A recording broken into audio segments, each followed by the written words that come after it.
নমস্কার, আমি তোমাদের একটা গল্প বলে শোনাচ্ছি। গল্পের নাম একতাই বল। এক গ্রামে একটা চাষি ছিল, তার 3 ছেলে ছিল।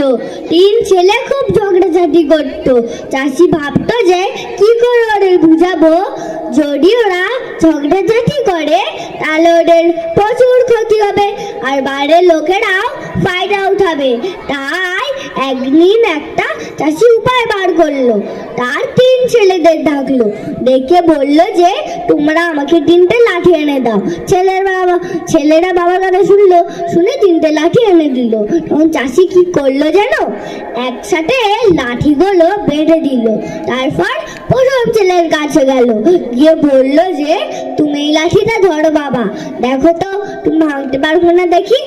ছেলেটা বললো যে এটা তো খুব সহজ কাজ, এক্ষণে করে দিচ্ছি, আমার একটুও সময় লাগবে না। তখন এই ছেলেটাও ভাঙার চেষ্টা করলো, কিন্তু পারলো না। না ভাঙতে পেরে ও চাষি হাতে ফেরত দিয়ে দিল।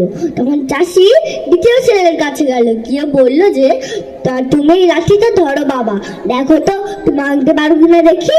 তখন ওই ছেলেটা বললো যে এটা তো খুব সহজ কাজ, এক্ষুনি করে দিচ্ছি, আমার একটু সময় লাগবে না। তখন ওই ছেলেটাও ভাঙার চেষ্টা করলো, কিন্তু পারলো না। না ভাঙতে পেরে সেও চাষি হাতে ফেরত দিয়ে দিল। তখন চাষি 3 নম্বর ছেলের কাছে গেল, গিয়ে বললো যে তুমি এই লাঠিটা ধরো বাবা, দেখো তোমার ভাইরা ভাঙতে পারেনি, তুমি ভাঙতে পারবো না দেখি। ওই ছেলেটা বললো যে সে তো হবেই, ওরা কি করে পারবে, সব থেকে শক্তিশালী তো আমি। ওই ছেলেটাও ভাঙার চেষ্টা করলো, কিন্তু পারলো না। না ভাঙতে পেরে সেও চাষি হাতে ফেরত দিয়ে দিল। চাষি 3 ছেলেদের একসাথে ডাকলো, ডেকে বললো যে দেখো যখন আমি বেঁধে দিয়েছিলাম তখন কিন্তু তোমরা ভাঙতে পারছিলে না, এখন একটা একটা করে দিয়েছি, দেখো তো ভাঙতে পারবো না দেখি। তখন ওই ছেলে বাবার থেকে একটা একটা করে লাঠি নিল, তখন ওরা সহজেই ভেঙে ফেললো। তখন ছেলেরা বুঝতে পারলো যে বাবা ওদের কি শিখাতে চাইছে। একতাই বল, সবাই মিলে থাকলে কেউ আঘাত করতে পারবে না। যদি আমরা ঝগড়াঝাটি করি তাহলে আমাদের প্রচুর ক্ষতি হবে আর বাড়ির লোকেরাও ফায়দা উঠাবে। নমস্কার।